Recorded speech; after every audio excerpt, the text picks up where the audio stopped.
Alright, back from the break. I had the main event set up, so we can start spectating it now just for the background stuff. But before we get to that, 2 backstage things real quick.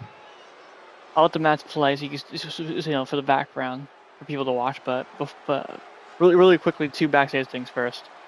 Well, first it was pretty much Alexa Bliss and Charlotte backstage, and they were pretty much they were just kind of recovering from the attack from earlier from JCJ and stuff. And they were just talking about they were just talking about how they want to get revenge basically. And Rhea came in. She walked in and she was like, she asked if they had a problem with her because Charlotte was staring at Rhea a little annoyed, and Charlotte said she's gonna take care of JCJ next week, unlike some people, meaning Rhea. Yeah. So basically, they're doing Charlotte versus JCJ in a match next week, pretty much. Charlotte pretty much confirmed it. They're having a match next week, 1-on-1. They pretty much confirmed the fact without the company confirming it, basically. So, I guess they're keeping. I guess this means they're keeping Fatal Influence in the tag team title picture, I guess. Since Charlotte wants to get involved, and her and Alexa are in the tag team division, I guess they want. I guess the Fatal Influence is gonna be in there too. I like it. Nice spot for them to start with, I guess. And then. Actually, and then they showed that really cool Brock Lesnar video again from Raw of his career. And they actually also showed before the final backstage thing. I forgot to mention this too. They actually showed 2 little videos for another 2 NXT call-ups happening. That I'm very excited for. First one was Blake Monroe, who she is actually from AEW. She was Mariah May. She had a long feud there with Toni Storm. She actually became famous from that feud. Then she came here last summer. Had a couple feuds on NXT. Became the Women's North American Champion down there for a little bit. She's good. She's basically the best way I can describe her character. She's pretty much Tiffany Stratton, but more fancy and she's got she's got an Australian accent. I can't do it. She's pretty much an Australian Tiffany, and she's the gimmick's she's more fancy and rich than Tiffany. But she's pretty much a more fancy Tiffany Stratton. That's the best way I can describe her gimmick. But she's pretty entertaining. She's a good heel. So Blake Monroe, formerly known as Mariah May from AEW, they had a coming soon video of her. It was a video her showing her NXT highlights and stuff, and then it said the ending Blake Monroe coming soon. Then there was a second person too, Ricky Saints as well had the same thing, who also from AEW, Ricky Starks from AEW, Ricky Saints. Man, he got pushed here quick. He only showed up at NXT also around last summer, and he already won the North American title and the NXT title in his first year. And he's also, fun fact, this just shows how much Shawn Michaels likes Ricky Saints. He's only one of 2 people who has pinned Obafemi. It's only him and Tony D'Angelo. Isn't that a crazy fact? Yeah. It also shows how strong Obafemi, is booked, and how much Shawn Michaels likes Obafemi. In Obafemi's entire NXT career, he's only gotten pinned by 2 people: Ricky Saints and Tony D'Angelo. That's it. So that's crazy. So yeah, sorry I went a little bit rambling there, but I just like both these 2 people from NXT. They're both really good. I have one problem. Sorry, you go first. For me, I'm glad to see new superstars come up, because I like how their moveset are and see how their gimmick is. For me, if I really like the gimmick, I'm gonna be interested. If I don't like it, I'll be like, okay, they're still good, but I think you'll like Blake Monroe. It's pretty entertaining. I don't think you saw a lot of her stuff in AEW. She's Mariah. No. But she had a long feud over there with Toni Storm. That's how she actually became popular from that feud. That's kind of what made her a big star. Was Toni Storm. Ricky Saints, I think you might have seen though. Ricky Stark, I think you might have seen, because he had a feud with MJF, so you might have seen him before. Maybe. Yeah, MJF AEW feud, and he was there for a bit. Actually, him and Big Cass, Enzo, remember Big Cass? Ricky and Big Cass were actually a tag team in AEW. They're actually the ones who lost the tag titles to Darby and Sting. Yeah, Ricky Starks, when he was still Starks over there in AEW, him and Big Cass, Big Bill, they became a tag team and they were actually the AEW tag champs. And they actually lost the tag titles to Darby Allin and Sting. You know, and remember that Sting's retirement match? So Ricky was in that match. He actually lost the tag titles to Darby and Sting. So yeah, Ricky was a big star over there for a little bit, but then he kind of fell off. But he's done really good in NXT for himself, so I'm happy he fell off. Yeah, a lot of call-ups are coming. They announced how much do we got? We got for Raw, we got Sol Ruka and Ethan Page. This coming week's Raw, we got Joe Henry. This week's SmackDown, we got 3 women. There's a whole faction. And now we're getting Blake Monroe and Ricky Saints too, coming soon. That's a lot of people. It feels very fresh. We got a lot this year. Like it's shocking how much the amount of people we got. But yeah, it's exciting. Looking forward to the future. Now, the final back here for the main event is actually Jacob Fatu in the back, and he's like getting ready to go out there for the main event. Solo Sikoa, and then the Usos come in. Jay and Jimmy come in, and they were pretty much just telling Solo like, "Hey, you need us out there, Us. You know, we'll be out there, but you know, Solo's gonna have the MFTs out there. You know, they're gonna have the numbers game on you. So if you need us, let us know." And Jacob was like, "You know, nah, I got this on my own. I don't need any of your help. Not you guys, and not Roman either. I got this. Now, y'all know what I mean?" And that was it. Anyone out there? Yeah. Cause he don't need any help. Yeah. Cause he can take all by himself. Yeah. And then so he went out there, and him and Solo had a really fun main event match, which was expected because I mean last year they had a really good match. Back last year when Jacob Fatu was the United States champion, I remember last summer he actually defended against Solo Sikoa like Crown Jewel, and they had a really fun match. So they've had a good match before. So I was expecting nothing less here. They had a really fun match, and then toward the end, the MFTs did try to get involved.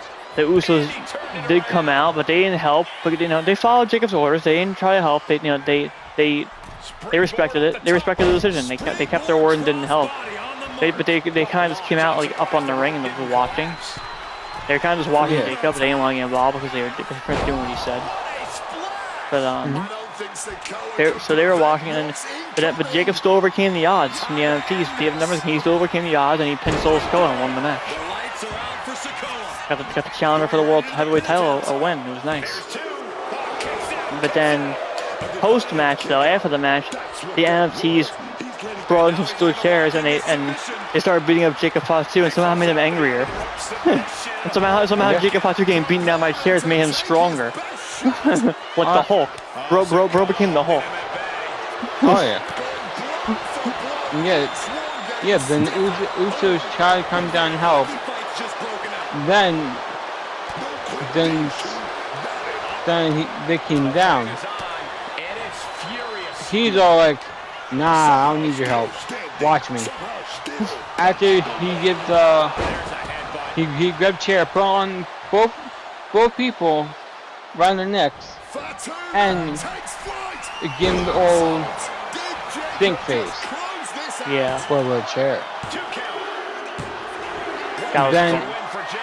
Then after that, he goes after the other guy. Ripped off the announce table. Try to get rid of everything. Oh yeah, I got this one written down. This is Tonga Loa. He put through the table. It's Tonga Loa. Yeah. Yeah, he put Tonga Loa on the table, jumped off the barricade of it, and landed on him onto the announce table, and the announce table broken. Yeah, it was awesome. What a great way to end it. After that, he goes back in the ring and stares at the Usos, saying, "I didn't need you." Yeah. And he's pretty much saying, "This isn't over, not even close. I'll see you two and the champ on Monday." Meaning Roman on Monday. Yeah. Yeah. So exciting ending to the show. It was a really fun, chaotic ending. who suffers the A lot of loss. bloodline stuff, but it was a fun ending. Man. And no matter how hard they tried, they aren't going to match the intensity. Anything else, or you think that's it?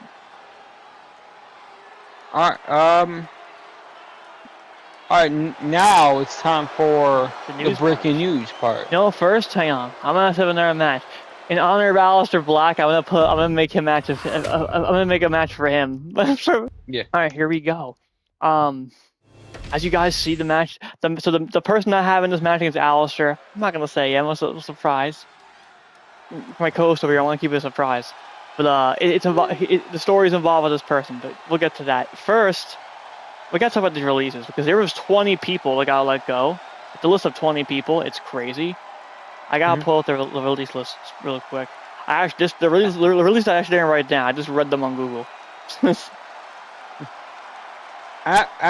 For me, releases when they get brought back, they got brought back by Triple H. But for TKO, they released them. All the superstars. They took away all those people. It's really messed up. All the main stars from originally from NXT, the original NXT. So many.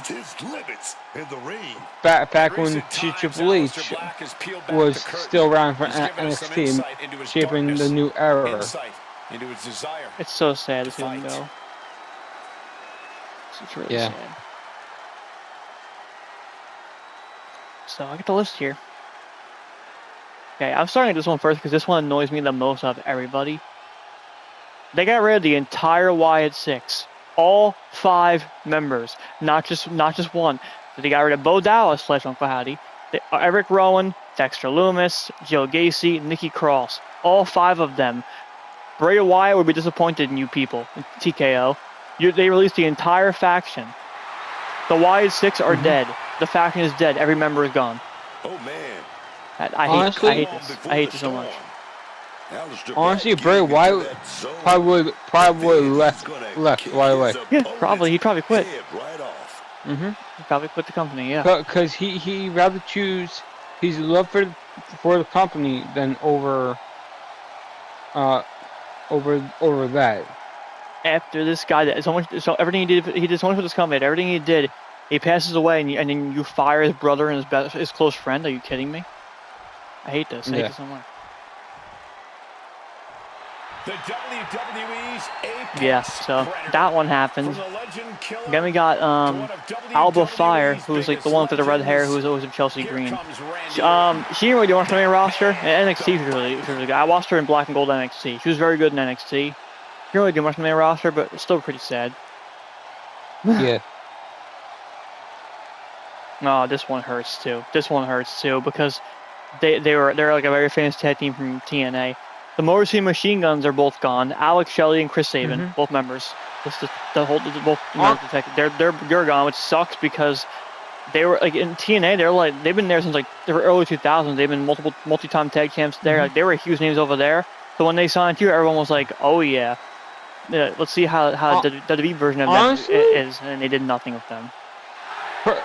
Person who was there on their first debut of SmackDown? Yeah, this guy was there. He saw them live when they debuted. It was great, and the whole crowd cheered a lot. Like it's almost like a Roman cheer. It was probably a lot of the crowd were like old school TNA fans. They knew who they were. Oh yeah. And honestly, if you're not going to use him for the main roster, just bring him back to NXT. I thought the same thing when I saw like that release. I thought the exact same thing. They never had a run down there. They would have been great down there. Yeah, bring him back to NXT. And once they do good in NXT, bring him back and like beat him with the Miz and the Miz and Kit Wilson. Yeah, or the Usos. That could be fun too. Or the Whites, or Or if the Y6 was still here, the Y6. The only thing I remember them doing on SmackDown, the entire run they had on SmackDown, the only thing I remember them doing was they had a pretty good feud of DIY. That's the only thing I remember. It was like earlier last year when Ciampa was still here, Johnny Gargano, and it was still DIY. They had a big feud of DIY, and it was actually they actually had some banger matches. Other than that, they did nothing.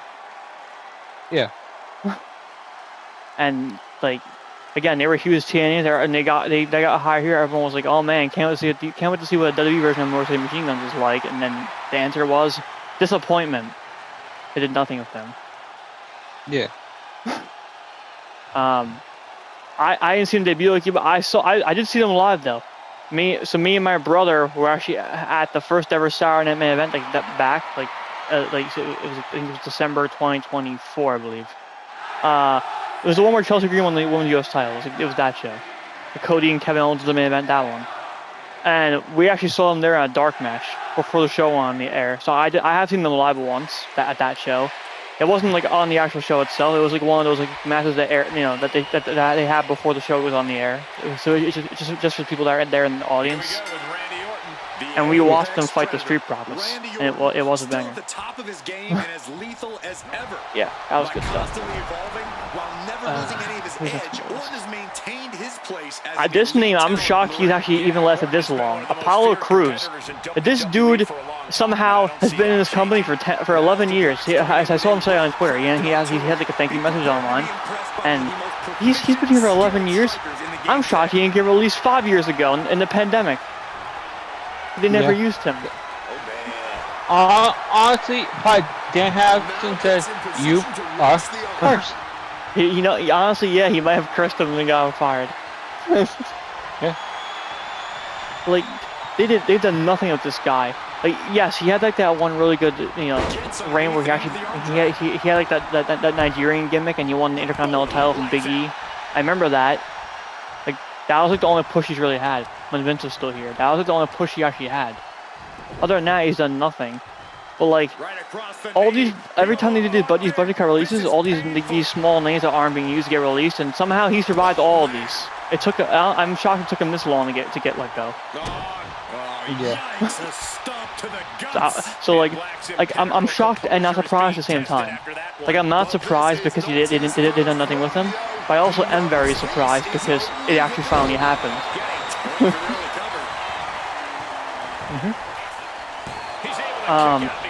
This one, I mean, this one you might be happy with, not happy. I mean, like, you can't be happy with someone that's fired. Character-wise, I think you're happy because you don't really care for this character. Me and my brother liked him. You didn't really like him. Andre Chase is gone from NXT. He's the one that you didn't like who had like the college gimmick, where like he was a professor. Chase University. Andre Chase, he got let go. He's gone from NXT. Honestly, yeah, you're right. Personally, quite a good guy. Gimmick guys, we got the way. Honestly, the gimmick kind of died anyway, so I actually got bored of him too because they had a storyline where the university got shut down, and like he doesn't even have it anymore, so he got boring anyway toward the end. So I kind of lost interest and got out of him anyway. I got out of him toward the end. I lost interest. Rich still said his even go. Yeah. I went through. I'm just looking down the list and seeing who I didn't say. I'm just looking through. Oh yeah, this is the big one. This one currently has a hashtag going. Kairi Sane, Asuka's tag partner. You know how like when R-Truth got let go and there was the We Want Truth hashtag? Well, that's currently ongoing right now with Kairi Sane. There's a We Want Kairi hashtag trending on Twitter right now. The same thing is happening. They might actually bring her back. Yeah, we want Kairi Sane. We want Kairi Sane. Yeah, it's not looking good for TKO right now because the fans hate that they got rid of her. Because she was in the middle of a storyline of Io and Asuka. They took her out in the middle of a storyline, like on Raw. She's been getting abused by Asuka every week, verbally abused, and Io's trying to set her free. And Io's feuding with Asuka trying to get Kairi set free. So like she's in the middle of a storyline. How are you gonna do the Io Asuka story now when the key point of the story was Kairi Sane? She was the main part. She was the main thing they were fighting over. Was her freedom. Yeah. She's the main part of the story. How are Io and Asuka gonna feud now without her? They can't do a backlash match now with these two. The story won't make any sense. Yeah, honestly, they need her for that story. Yeah. Imagine they pull the same thing as R-Truth and he comes back in the hoodie like you did. Remember how he came back in the Cena, like the Cena heel Cena match, and like he came back in the hoodie and everyone went nuts. Imagine they do that with her. Imagine they do Io versus Asuka backlash and Kyrie comes out during the match. Yeah. I can see them actually doing that. It's like the same thing. She'll come out during their match. They have a match at Backlash and she comes out during it or something. Yeah. But yeah, that one's so that name they actually might bring her back. This is the hashtag. This is another big one. I don't think you know who this is. I do. Me and Anthony do. And Joey, her brother. So yeah, this name's not. It's not shocking because they haven't really used him that much for a long time. But, so his name is Luca Crucifino. He's from NXT. Basically he used to be Tony D'Angelo's tag partner. Tony D'Angelo like he used to have like a mafia family on screen on NXT, and Luca Crucifino was one of the family members in his family, and they were like tag team champs together, NXT tag champs together like years ago. But recently, since Tony D'Angelo, like last year, he took a couple months off. He came back and won the NXT title, all that. He's currently holding. When he came back earlier this year, though, he came back on his own with no family. So since he's come back, Luca Crucifino has not been on TV once. So I'm not surprised he got let go, because he hasn't been on TV since Tony came back from the injury. So they haven't used him in months. So I'm honestly not surprised by this one. It is. Yeah. Santos Escobar is another big one, but not big. Well, big kind of, and not real. So the reason I'm saying not really is because like on the main roster, they've not really done that much with him besides when he was in Rey Mysterio's LWO. But yeah, Santos Escobar was a huge star in NXT, Black and Gold. He was a huge name down there. Also, you notice a theme here. A lot of these stars I keep saying, oh, they were huge in NXT back in the day. I'm noticing a theme here. You noticing that? Yeah. A lot of these stars I keep saying, man, they were huge back in NXT. I'm noticing a reoccurring theme here of these releases. Basically, the theme here is most of these stars were big in NXT. On main roster, they kind of got wasted. That's the theme here. Yeah. Yeah, so Santos is sad. That's depressing.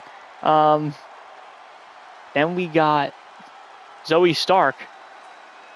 I don't know if you remember her. She's been injured for like a year. She got a torn ACL. She was like the blonde that was like teaming with Shayna Baszler. I don't know if you remember who she is. She was actually with Trish Stratus for a little bit too. When she was with Becky Lynch. That's Zoe Stark. She got a torn ACL. She's been out for like a year.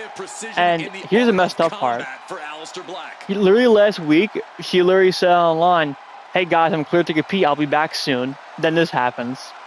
That's so messed up. She just got cleared to wrestle again, and they release her. Same thing. Big star on NXT. Main roster, she actually wasn't booked that badly though. She was being used pretty well actually on the main roster. She was being pushed pretty well. So this one just kind of sucks. These are all just really sad. And we're now on the final two people. The last two, Aleister Black and his real life wife, Zelina Vega, are the final two. Yeah. This one sucks, and I hate everything about it. It's like the wise. Aleister Black, also a huge NXT name, NXT champion formerly. Then he went to AEW as Malachi Black, forming his own faction. And he came back here a year ago thinking, all right, Triple H, I'm Triple H's guy. He'll use me well. Been here, he's been back for a year. Had a decent feud with Damian Priest, but other than that, didn't do much. Now he's gone again. Zelina Vega, same thing. Didn't really do much. He was Women's US champion, sure, but like other than that, didn't do much. So those both suck. I just hate because Aleister Black was like a Triple H guy, Black and Gold. Like he was a huge fan of Aleister. So like it's a shock that he was like that. Yeah. I wish that one was a hashtag too. Cause I want Aleister Black back. Honestly, hashtag give Aleister back. Hashtag give Aleister back. I want him back. I miss him already. I can see him going back to AEW and being Malachi Black. I really can see him going back. Yeah. I can see his wife. I can see Zelina Vega debuting over there because I think she'll follow her husband. I think she'll want to work where her husband is. Then they could travel together. So I can see her debuting there and him returning there. Yeah. That's all the releases. It's a very depressing week because of all these people being let go. They have no jobs now. It sucks. Yeah. So where's the news? I had a feeling you're waiting because you got a little quiet. I had a feeling you're waiting for this. Yeah. Okay. I read this earlier today. So apparently, before TKO brought Pat McAfee in, there was originally WrestleMania plans involving Aleister Black that got scrapped because of Pat McAfee. Oh, come on. So this is the original pitch. By the way, Randy Orton pitched this idea. He wanted to do this, and they told him no. Randy wanted to do this. They told Randy Orton no. So the original WrestleMania pitch from Randy was back in January. It was involving SmackDown star Aleister Black was going to be tormenting Randy, trying to bring out the old Apex Predator version of Randy. The idea was that if Aleister Black succeeded, it would have proved Randy's never changed or evolved and was still the old Randy deep inside. And then, wait, there's more. There's more. Oh, okay. Also, Randy versus Aleister was set for WrestleMania. A one-on-one match. Aleister would have fought Randy at WrestleMania in a one-on-one match. Honestly, that sounds more better than we had at WrestleMania. Yes, it does. Wait, lost where I was in the pool thing. Wait, hang on. I scrolled too far up. One moment. Honestly, that could be one of the match of the year. Could have. It could have. Honestly, in my top Punk and Roman, honestly, yeah, possibly. I just at the story. Wait. I scrolled too far up. Sorry. Wow. And Nick's here. No, I said wow, the Nick's here. No, it's the thing else I wanted to read about, but I lost it. These guys feel no love for each other. Here's another look. I just saw something else about it. Where did it go? I'm not trying to stall for time. I actually lost where I was. Oh, wait, is this it right here? Yeah, so basically, apparently, the story is going to be like, Aleister's going to, basically, when Randy was like on the phone with that mysterious phone call that was from McAfee, originally that was going to be Aleister Black, and he was going to be the voices in Randy's head. The voices in my head, you know, Randy, I hear voices in my head. The voice in his head was going to be Aleister Black. Kept trying to convince him, like, you're still the old Randy deep inside. You're the Apex Predator. You're the Legend Killer. You're the Viper. Like, this isn't who you are. And basically, Randy was still going to turn heel, but because of Aleister Black being in his head, he was going to turn Randy back to his dark side, being in his head. Yeah. And then it was going to lead to Randy versus Aleister at Mania, and then apparently the original plans were Randy was going to hit Aleister with a punt kick, but it would have cost him the match, and it was only going to prove Aleister Black's point that Randy's still his old self. He's still doing punt kicks. Basically, his point was going to prove that Randy is still in there deep inside this whole time, and the punt kick was going to cost him the match and have Aleister win. Not only was it going to prove Aleister right in the storyline, he was going to beat Randy in a WrestleMania match. Yeah. This was all Randy's idea. And then all this was scrapped because TKO said, no, we want Pat McAfee instead. Honestly, TKO, you messed up. And then they had Randy challenge Cody instead, so Pat could be involved in the match. And then they did, and that's why they switched to Randy versus Cody instead of Randy versus Aleister. Honestly, no offense to Pat McAfee. Even you probably think, honestly, that's better than me coming in. I mean, so news actually came out about him too recently that he actually apparently he actually didn't like any of this, and he actually pulled out of the storyline early.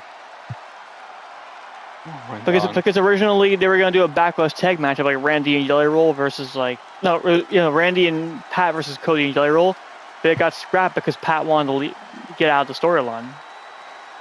That's a good thing. He didn't like the story. He wanted to get out of it. He's on our side. He didn't like it.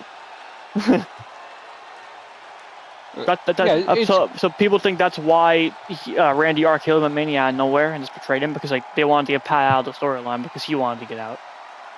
Yeah. So even he didn't like it. It seems I don't think he didn't really say it publicly because he didn't want bad blood with the company.